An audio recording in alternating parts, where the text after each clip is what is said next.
Bom dia, igreja. Bom dia. Bom dia. Só um aviso antes. Domingo que vem teremos a ceia do Senhor, às 10 horas da manhã, então não haverá escola bíblica dominical no domingo que vem. Ceia do Senhor, precisa preparar com calma. Não teremos a escola dominical, então compareça, obviamente, na ceia do Senhor. Dito isso, vamos abrir no livro do profeta Ageu, capítulo 2.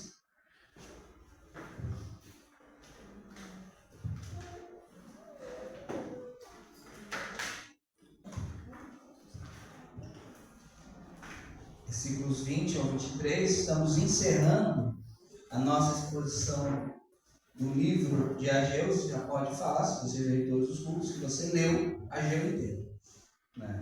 A gente leu cada versículo. E hoje o tema é: o Senhor diz que o nosso futuro será abençoado. O livro de Ageu, que é uma pancada no povo de Deus, ele termina com o Senhor prometendo uma bênção sobre o povo. E geralmente os profetas são assim. O livro dos profetas, eles têm a repreensão severa, e Deus sempre termina com uma bênção, com uma esperança. E se você observou bem, houve pouca predição do profeta aqui. Ele mais exortou o povo ao arrependimento do que falou no futuro. Geralmente os profetas exortavam o povo ao arrependimento e não tanto predição. No final do livro há sim uma predição, né? Como há uma predição no versículo 9 do capítulo 2. Mas vamos ler o texto, né? Ageu 2, 20 ao 23. E veio a palavra do Senhor segunda vez a Ageu, ao 24 dias do mês, dizendo: Fala a Zorobabel, governador de Judá, dizendo: Farei tremer os céus e a terra, e transtornarei o trono dos reinos, e destruirei a força dos reinos dos gentios, e transtornarei os carros que neles andam, e os cavalos dos seus cavaleiros cairão, cada um pela espada do seu irmão. Naquele dia, diz o Senhor dos exércitos: Tomar-te-ei, ó Zorobabel, servo meu, filho de Sealtiel, diz o Senhor. Far-te-ei como um anel de selar, porque te escolhi, diz o Senhor dos exércitos. Vamos orar. Senhor Deus Pai, nós te louvamos, Senhor, pela tua graça e pela tua palavra, Senhor. Que o teu povo que aqui se reúne nesta manhã tenha certeza que o nosso trabalho nele é abençoador. Que o nosso futuro, ao trabalhar com o Senhor, será um futuro de bênção. Será um futuro abençoado. Será onde o Senhor derramará das graças sobre o teu povo, Senhor. Que teu Espírito Santo aplique a mensagem aos corações nesta manhã, Senhor. E tudo aquilo que eu falar, Deus, seja extraído do teu texto sagrado. Essa é a minha oração, no nome de Jesus. Amém. Podemos assentar? O Senhor diz que o nosso futuro será abençoado. Aqui Ageu tem a sua segunda mensagem aos 24 dias do mês. No dia 18 de dezembro, ele teve uma mensagem ali no versículo 10 do capítulo 2, ao 24º dia do mês. E, novamente, ele tem uma mensagem no mesmo dia. Por isso que o texto fala: e veio a palavra do Senhor segunda vez a Ageu. Aqui um parêntese muito importante. Você observou aqui no texto que, no livro de Ageu inteiro, que era Ageu que decidia quando ia profetizar, ou era a palavra do Senhor que vinha a Ageu? A palavra vinha a Ageu e era algo tão extraordinário que é dito os dias, em dia tal, aí dava alguns meses, uns 3 meses, e veio a palavra do Senhor, e dava alguns meses, e veio a palavra do Senhor. É tão extraordinário que no final do livro ele fala: e no mesmo dia o Senhor falou 2 vezes. Ao contrário do que vemos aqui os profetas, os supostos profetas modernos, que a palavra do Senhor supostamente vem o tempo todo, toda hora, todo momento, e eles decidem quando vão profetizar. Não é assim que ocorre nas Escrituras.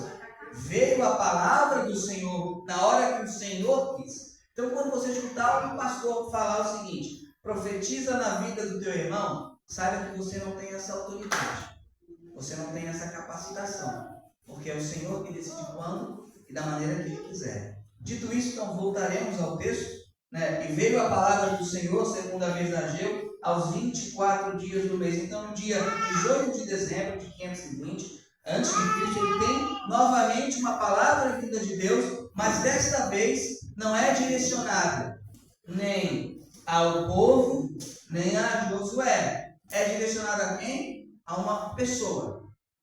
A Zorobabel, o governador de Judá, aquele que estava liderando toda a reconstrução do templo, aquele que estava fazendo com que o templo pudesse ser reconstruído. Então o Senhor tem uma palavra direta a Zorobabel, porque Zorobabel seria uma peça fundamental à obra do Senhor. E quando nós verificamos isso, a gente vê que Deus estava dizendo a Zorobabel que ele, Zorobabel, seria abençoado.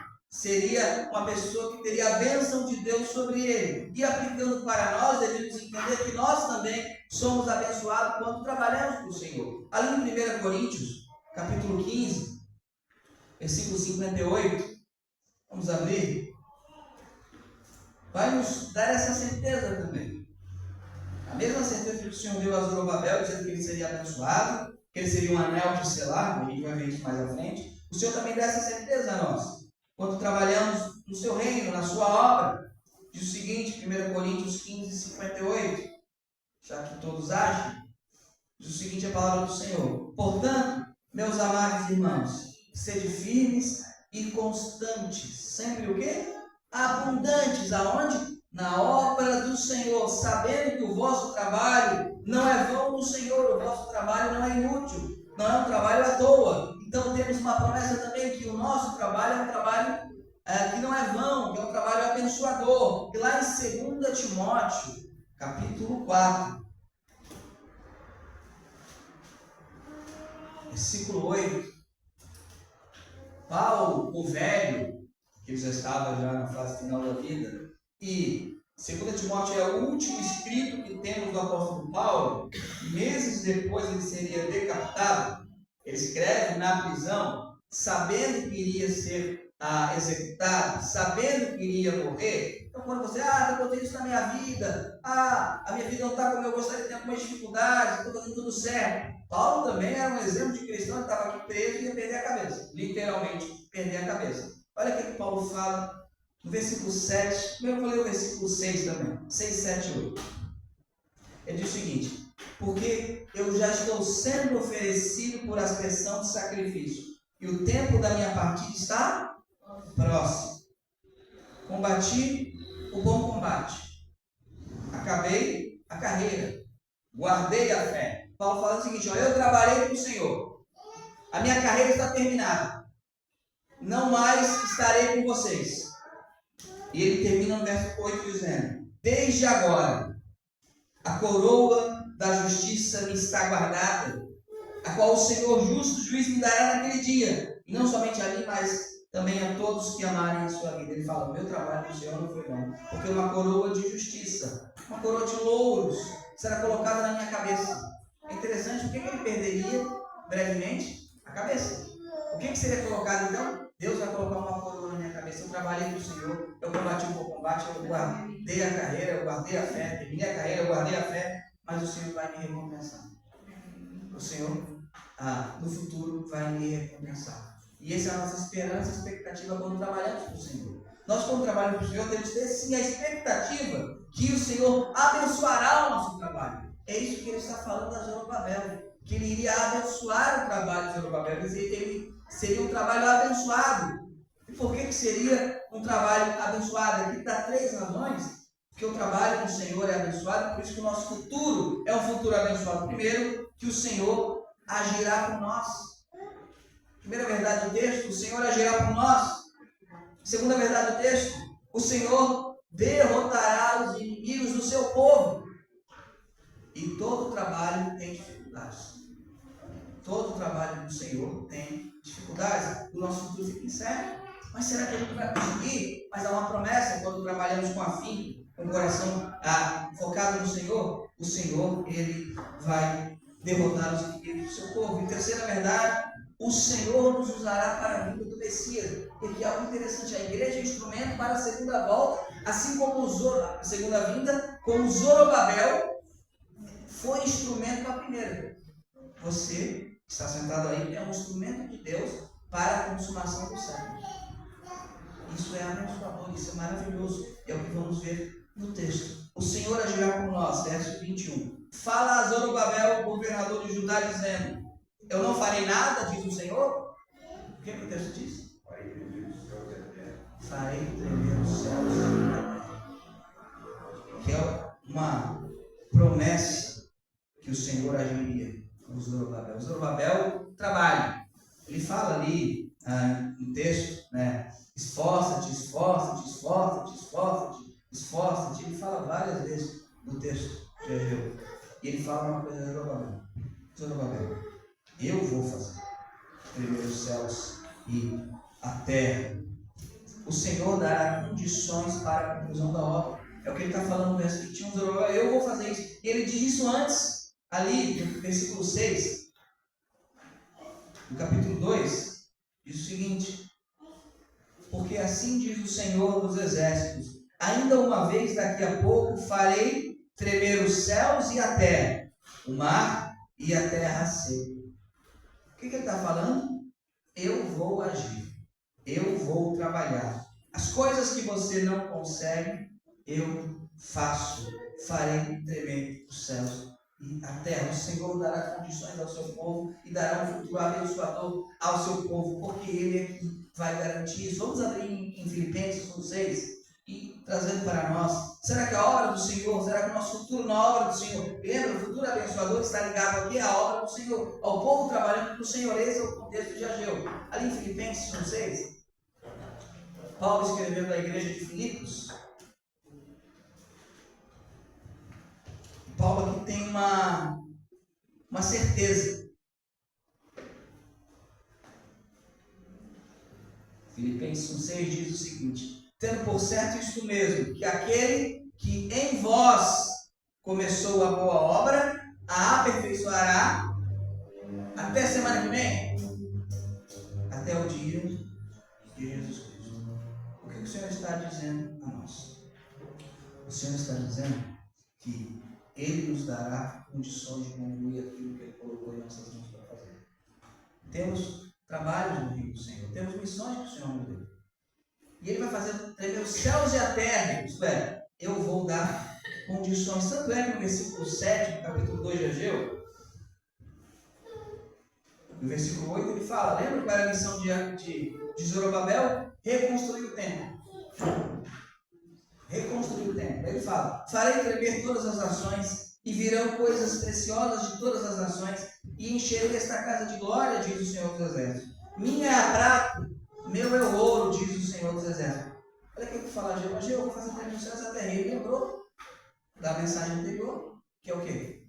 Ageu, vocês trabalham, eu vou trazer aquilo que é necessário para que vocês completem a obra de vocês. Aí Paulo nos diz lá no Novo Testamento: aquele que começou em vós a boa obra vai aperfeiçoar até o dia de Cristo Jesus. O que nós precisamos é Deus agir em nós. Todos são substituíveis, todos são perecíveis, mas há uma pessoa, há uma única pessoa que é a garantia de sucesso na obra. Quem é? É o Senhor Jesus. E Ele fala: eu vou fazer tremer os céus e a terra. E eu pergunto aqui: Zorobabel podia fazer o céu e a terra tremer? Não podia. Quem podia fazer? Deus podia fazer. Então o Senhor pode fazer o que ninguém faz. O que ninguém pode fazer é tremer os céus e a terra. Ali em Mateus capítulo 8, versículos 23 ao 27, vamos abrir. Mateus 8, 23 ao 27. Aquilo que nós não conseguimos fazer, a gente tem que confiar que Deus fará. Nosso futuro será abençoado porque Deus fará aquilo que nós não conseguimos fazer. Agora, aquilo que nós podemos fazer e não fazemos, Deus não fará.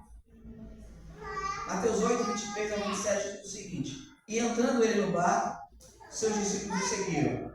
E eis que no mar se levantou uma tempestade tão grande que o barco era coberto pelas ondas.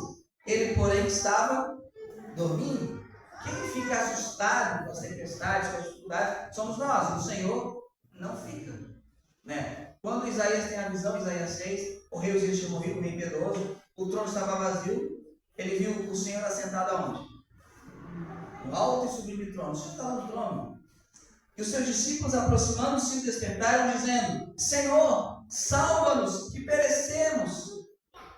E ele lhes disse: Por que temeis, homens de pequena fé? Então, levantando-se, repreendeu os ventos e o mar, e seguiu-se uma grande bonança. E aqueles homens se maravilharam, dizendo: Que homem é este, que até os ventos e o mar lhe obedecem?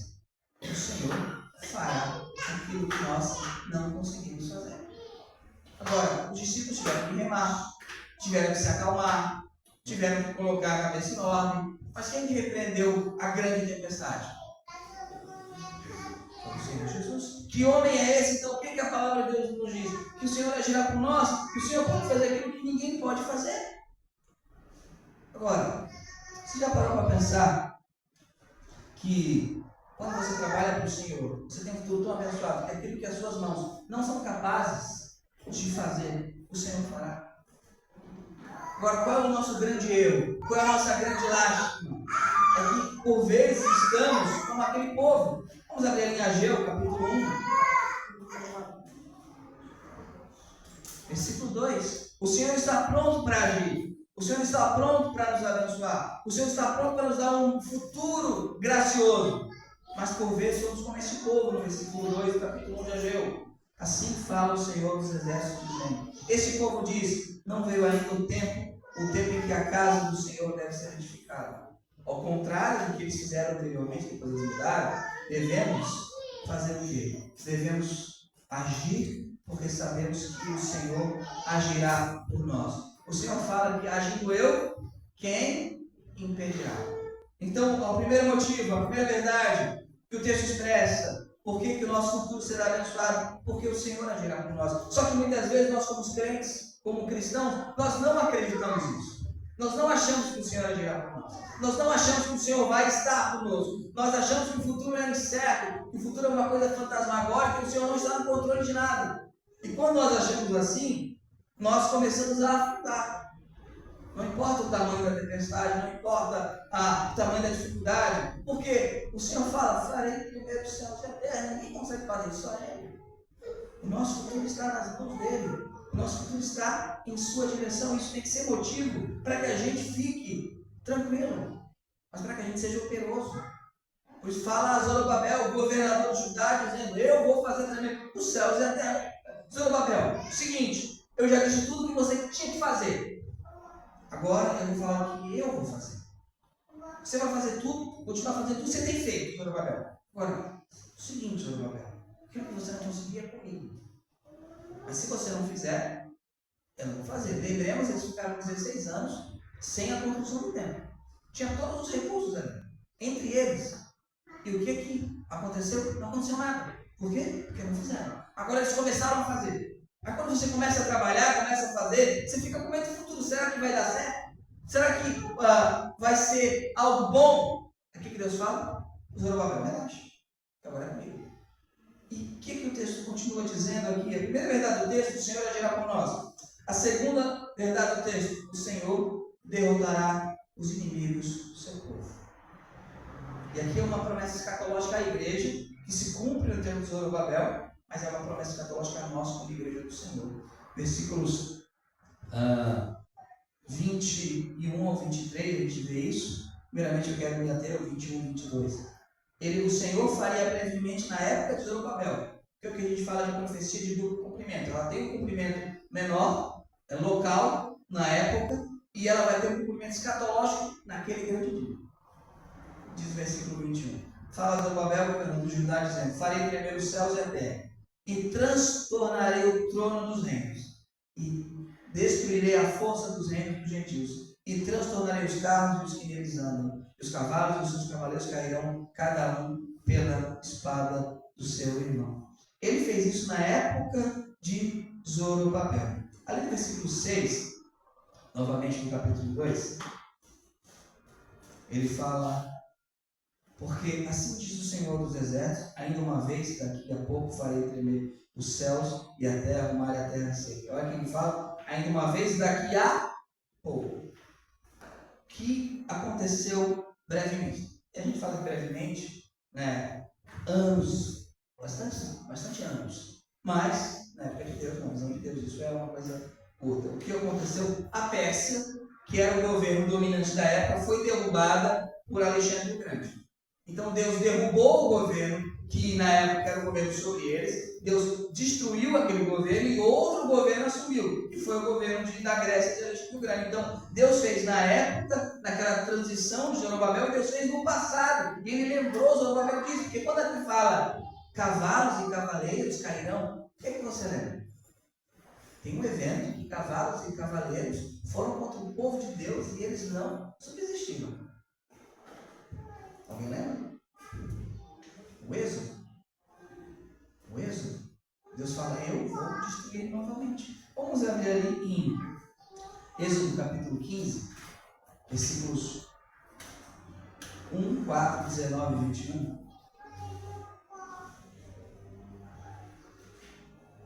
Êxodo 15, versículos 1, 4, 19 e 21.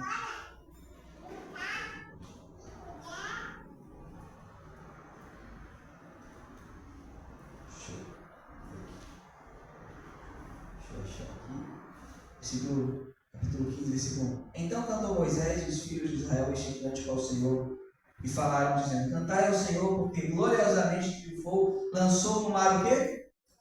O cavalo e o seu cavaleiro. Versículo 4. Lançou no mar os carros de Faraó e o seu exército, e os seus escolhidos príncipes afogaram-se no mar vermelho. O versículo 19. Porque os cavalos de Faraó, com seus carros e com seus cavaleiros, entraram no mar, e o Senhor fez tornar as águas do mar sobre eles, mas os filhos de Israel passaram em seco pelo meio do mar. Lembra? Farei tremer os céus e a terra, o mar, brevemente. Versículo 21. E Miriam lhes respondia, cantai ao Senhor, porque gloriosamente triunfou, e lançou no mar o quê? Cavalo com seu cavaleiro. Qual é a linguagem aqui que Zorobabel certamente entendeu? E por vezes nós, pela falta de leitura bíblica, não entendemos quando lemos. Os inimigos do povo de Deus, Zorobabel, vão ser destruídos por mim. As dificuldades que você vai enfrentar, Zorobabel, eu vou acabar com elas, Zorobabel. Eu vou vencer essas dificuldades, Zorobabel. Então, Zorobabel, você vai ter grandes inimigos. Inclusive, se você abrir ali em Zacarias, está lá Zorobabel, está lá Josué, o sacerdote. Sabe quem aparece?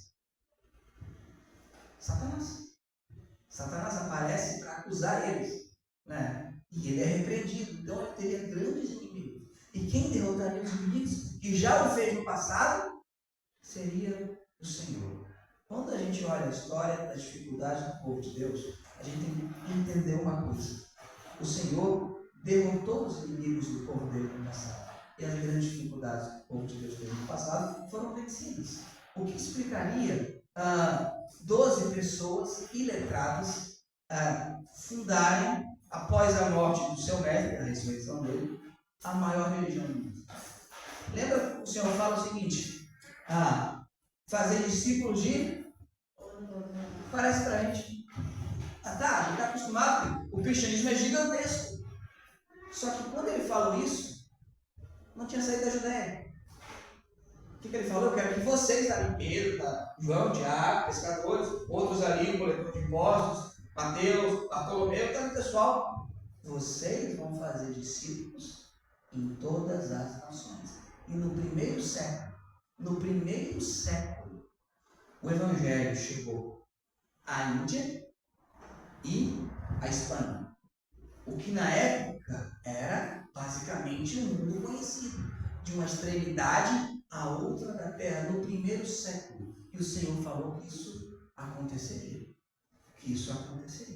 Então, quando a gente vê aqui que o Senhor diz que eu vou destruir, eu vou fazer isso, o Senhor está dizendo que não há inimigo que resista a ele. E há também o sentido escatológico para além de Zorobabel, porque o Senhor fez isso naquela época, só que o Senhor aqui está prometendo algo para além, que a profecia aqui é para além disso. O verso 23. Naquele dia, diz o Senhor dos Exércitos, tomar-te-ei, ó Zorobabel. A expressão aqui, naquele dia, é uma referência à vinda do dia do Senhor. O dia do Senhor é a segunda vinda. Vamos abrir Zacarias 12, 3. Isso é a nossa esperança. Nós, neste mundo, como igreja local, teremos dificuldades, só que não existe apenas a igreja local. A igreja local é uma extensão, ou uma expressão visível da igreja universal.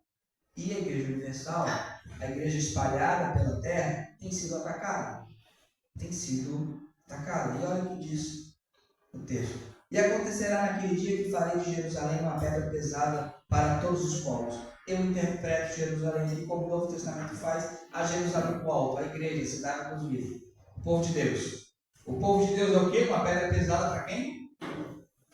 Para todos os povos. Lembra? Quando a Bíblia fala de cidade, nem sempre é o território, sim o povo. Qual é o povo de Deus? A igreja. A Jerusalém que desce como uma noiva. Então, o povo de Deus seria uma pedra pesada para quem? Para todos os povos. Todos os que carregarem certamente serão despedaçados e ajuntar-se contra ela todo o povo da terra. Os povos irão contra Jerusalém, contra o povo de Deus. Vão tentar carregar ela. Uma pedra pesada. Eles vão conseguir? Não. E o que vai acontecer com eles? Esta pedra vai esmagá-los. O que o Senhor está dizendo a Zorobabel naquele grande dia? Eu vou destruir todos os inimigos do povo. Todos os inimigos de vocês que são os meus inimigos. E ali em 2 Pedro, capítulo 3, versículo 10 ao 13, e a gente tem visto as nações indo contra o povo de Deus. 2 Pedro 3, 10 ao 13, diz o seguinte: mas o dia, lembra aquele dia? Mas o dia do Senhor virá como um ladrão de noite, no qual os céus passarão com grande estrondo, os elementos ardendo se desfarão, e a terra e as obras que nela se queimarão. Sobrar nada. Sobrar nada. Havendo, pois, de perecer todas essas coisas, que pessoas nos convém serem de santo trato e piedade? Já que o mundo vai se queimar, se enrolar, vocês devem ser o quê? Santos e piedosos, aguardando e apressando-vos. O pessoal fala, vamos apressar a vinda de Cristo. A ideia aqui não é que você faz Jesus voltar mais rápido, e sim que você se prepara melhor para aquele dia, para a vinda do dia de Deus, em que os céus em fogo se desfarão e os elementos ardendo se fundirão. Mas nós, segundo a sua promessa, aguardamos novos céus e nova terra que habita em justiça. Aquele dia, diz o Senhor, será este dia.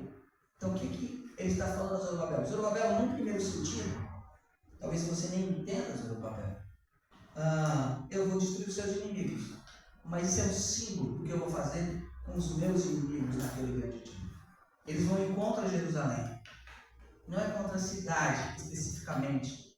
Porque Paulo fala que a Jerusalém terrestre escrava com seus filhos. Mas nós somos filhos a Jerusalém do alto. Contra o povo de Deus.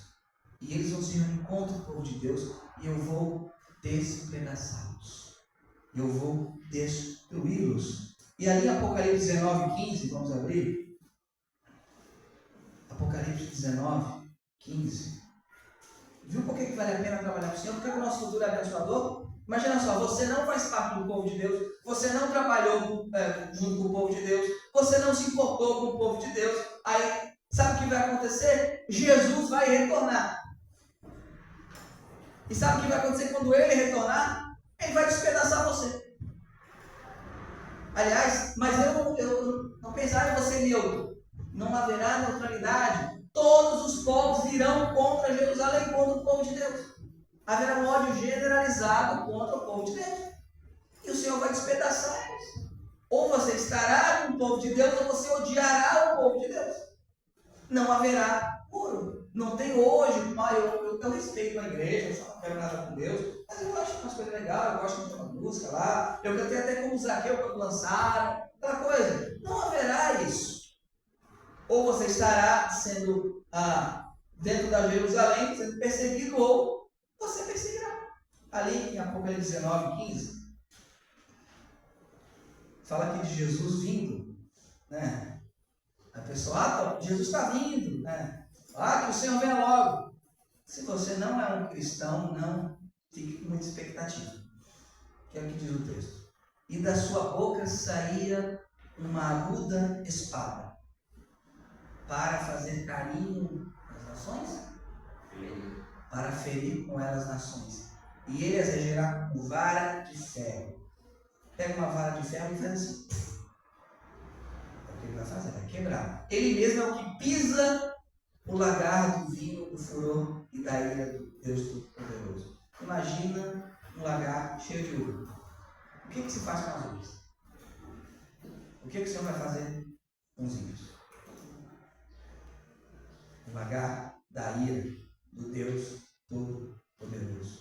Quando a gente fala do nosso futuro abençoado, é porque a gente está no time vencedor. A gente está no time que vence. É maravilhoso quando o Senhor vir. Vai ser tremendo, vai ser maravilhoso, porque estaremos com Ele. E para sempre, sempre, sempre. Mas, como ele lembra Zorobabel, quem não está com você, quem não está no trabalho, não tem um futuro abençoado. Por quê? Porque eu vou destruir os seus cavalos, os seus cavalinhos, todos eles cairão. Claro que o Senhor aqui fala numa linguagem que Zorobabel entenda, porque é para ele entender. E é interessante, e abrindo um parênteses, que eu nem abriria, mas já que o texto fala da destruição do povo que não é o povo de Deus, lembra? Por que o meu futuro é abençoado? Porque eu estou do lado do Senhor. Motivo simples. Eu vou abrir um parênteses aqui. Todos os inimigos da igreja serão derrotados. Todos eles. Nós tivemos aqui, sexta-feira, sábado, a abertura do Comitê Olímpico Internacional, na França, o berço da Revolução Francesa, que é extremamente elogiada na sala de aula. Só de guilhotinados foi mais de 2.000 na Revolução Francesa. A Revolução Francesa guilhotinou 2.000 pessoas, porque pensavam diferente. A Revolução Francesa foi a igualdade, liberdade e fraternidade para aqueles que pensavam iguais, não para os que pensavam diferentes. A Revolução Francesa foi o berço do Estado secular. O que é o Estado secular? Quando a gente fala separar essa igreja do Estado, não é que a igreja tem que ser pisada pelo Estado, é que a igreja é a consciência do Estado, porém o Estado não tem uma religião, mas os princípios morais permanecem. A Revolução Francesa acabou com isso. Fez uma secularização. A igreja, a crença em Deus começou a ser desestimulada na França. Não é de surpreender que na França você tem a maior zombaria da história da fé cristã. Eu sei que tem alguns crentes super espirituais que falam, eu não me importo, tudo bem. Só que, até onde eu vejo na Bíblia, de Deus, não se zomba. E o que eu quero dizer com isso? Você que duvida que isso vai acontecer, se há 20 anos atrás eu falo o seguinte, na abertura da Olimpíada, vão botar um transexual vestido de Jesus e um Smurf parecendo Deus, né? E vão rir da última cena. Você fala, nunca vão fazer isso. E fizeram.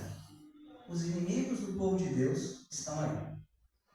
E o que o Senhor vai fazer? O Senhor vai rir deles. O Senhor vai esmagá-los. Eles vão todos contra Jerusalém. Sabe por que eles não fazem contra Allah? Não só porque eles têm medo de muçulmanos explodindo tudo.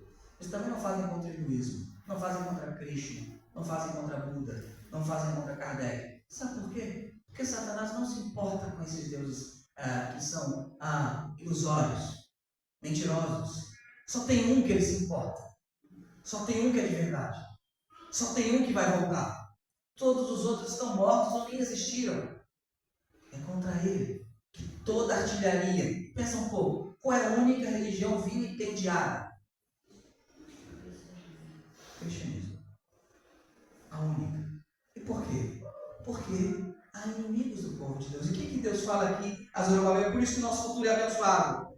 O Senhor vai derrotar todos os inimigos da igreja. Como foi? Como sempre foi. O Egito caiu. Babilônia caiu. Medo-Persa caiu. A Grécia caiu. O Império Romano caiu. O comunismo caiu. O secularismo pagão do século XXI vai cair. Porque é isso que Deus diz em sua palavra. Então o que eu tenho que fazer? Trabalhar. Mas como é que eu vou fazer? Como é que eu vou destruir todo um sistema de corrupto, pagão desse mundo? Eu não vou. Sabe quem vai? É ele, porque farei tremer os céus. Você treme, você bagunça as coisas, você derruba as coisas. Então a segunda verdade do texto, porque o meu futuro é abençoado. O Senhor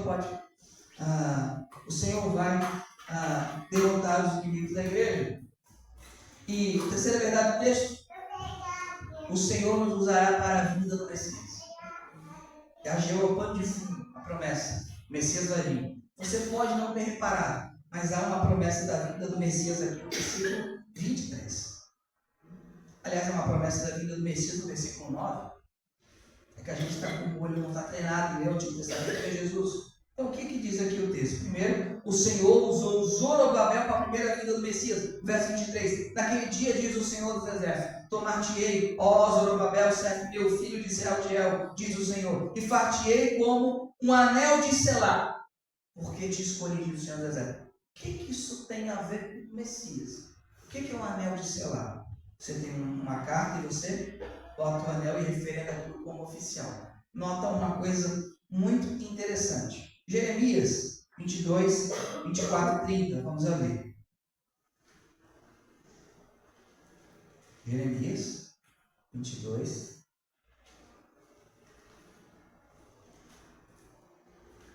24 e 30. Havia uma promessa que o herdeiro de Davi seria o Messias que estaria no trono. O que Satanás fez? Fez com que os herdeiros de Davi fossem ímpios, ou boa parte deles. Eles se entregaram à idolatria, eles mancharam a linhagem. E logo a linhagem sendo idólatra e manchada, o que aconteceria? Não veio o Messias. Havia uma promessa que o filho da mulher iria derrotar a serpente. O que Satanás faz? Faz com que um filho da mulher mate o outro filho da mulher. Ele sempre procura destruir a semente, o restolho de Deus, para que o Messias não chegue, porque ele morre de medo do Messias. E olha o que diz aqui o texto: vivo eu, diz o Senhor, que ainda que Conias, ou Jeconias, filho de Jeoaquim, rei de Judá, fosse o anel do selo da minha mão direita, como tudo dali te arrancaria, isto é, a linhagem do Messias, eu vou fazer o quê? Se não fosse o anel, eu arrancaria da minha mão, não quero mais. Verso 30. Assim diz o Senhor: escreve que este homem está privado de filhos, homem que não prosperará nos seus dias, porque nenhum da sua geração prosperará para se assentar no trono de Davi, e reinará ainda em Judá. E aqui temos um problemão. Deus na sua lei falou: a linhagem dele não vai sentar no trono. Só que se você ver em Mateus capítulo 1, Jesus passa pela linhagem dele.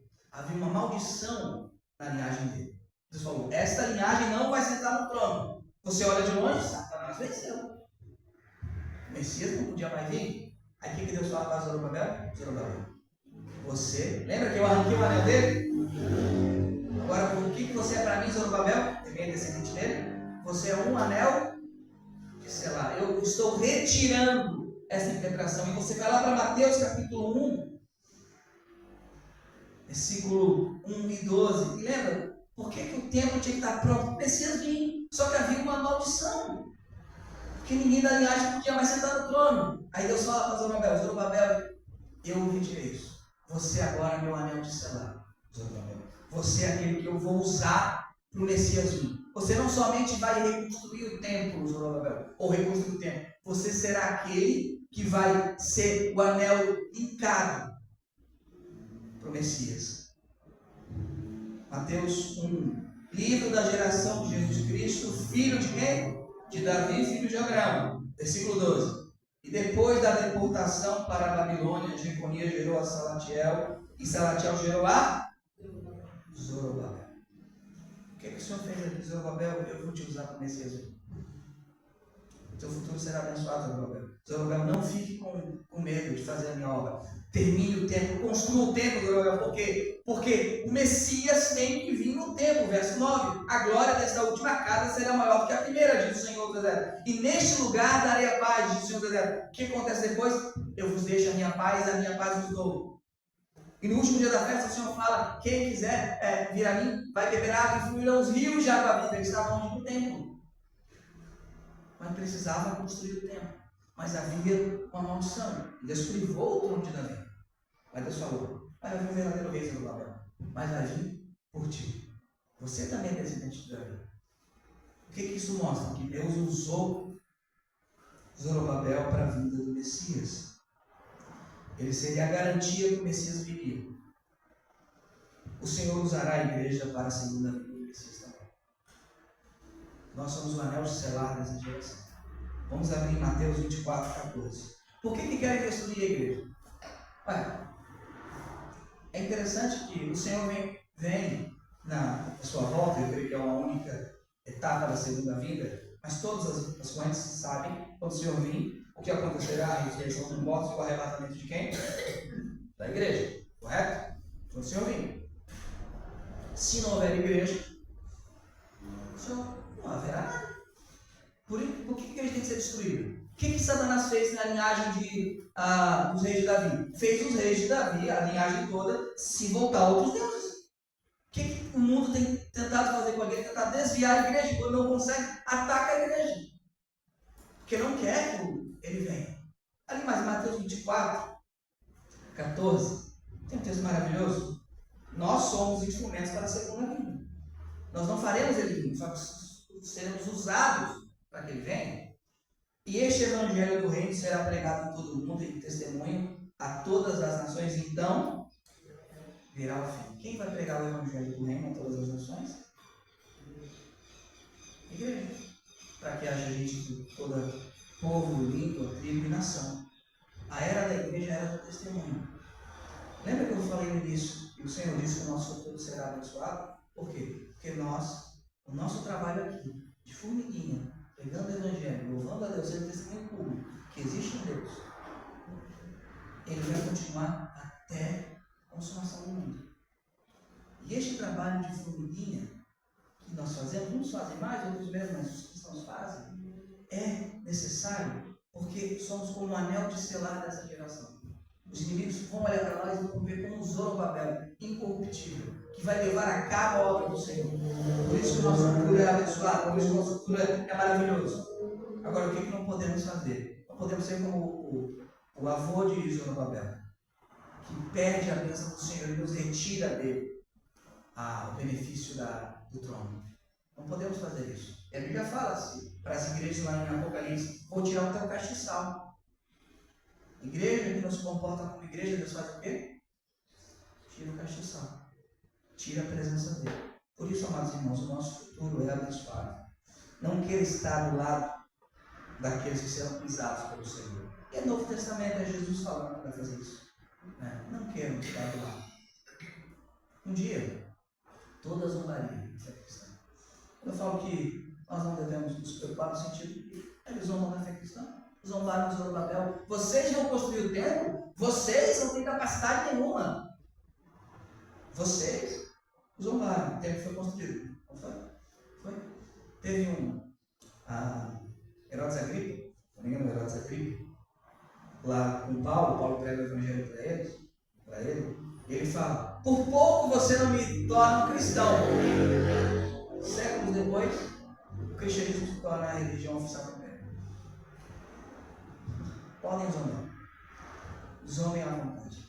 No final, o Senhor vai se rir deles. Vamos para encerrar o Salmo do Senhor. Então, por que, pastor, o nosso futuro é abençoado? Porque o nosso futuro é trabalho do Senhor. O Senhor vai nos capacitar. O Senhor vai nos ajudar. O Senhor vai nos usar. Eu termino no capítulo, no Salmo de número 2, esse então em diante do seguinte. Leremos o Salmo e encerraremos.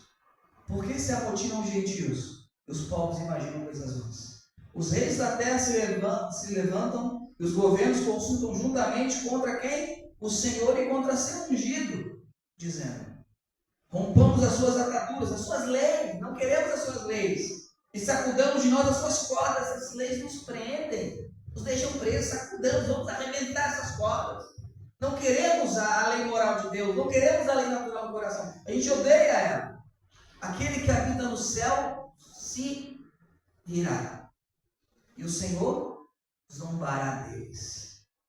Então lhes falará na sua ira: e no seu furor nos turbará. Vai movimentar. Eu, porém, ungi o meu rei sobre o meu santo monte de Sião, a igreja. O santo monte de Sião do Senhor é a igreja, o rei Jesus. E proclamarei o decreto. O Senhor me disse: Tu és meu filho, hoje eu te gerei. Pede-me e eu te darei os gentios por herança. Nós, e os fins da terra por tua possessão. O evangelho será pregado para testemunha aonde? Todas as nações. A vitória do evangelho, a igreja vencerá. Tu os esmigalharás como uma vara de ferro. Lembra? Eu falei? Reger com vara de ferro, o que é? Esmigalhar. Pega uma vara de ferro e bata num vaso de barro. O que acontece? Quebra. E tu despedaçarás como um vaso de oleiro. Agora, pois, aqui um apelo aos reis. Ó reis, sede prudentes. Deixai-vos instruir, juízes da terra. Servi ao Senhor com temor e alegrai-vos com tremor. Beijai quem? O Filho. Como não tem trindade na Bíblia, que tem o Filho, para que não se ire e pereçais no caminho, quando em breve se acender a sua ira. E aqui eu termino o nosso futuro abençoado. Bem-aventurado todos aqueles que nele confiam. Que a gente possa ter essa certeza. Que essa posição de agir faça com que a igreja se doe ao Senhor. Porque nós somos dele. Amém? Vamos ficar de pé, vamos cantar um hino.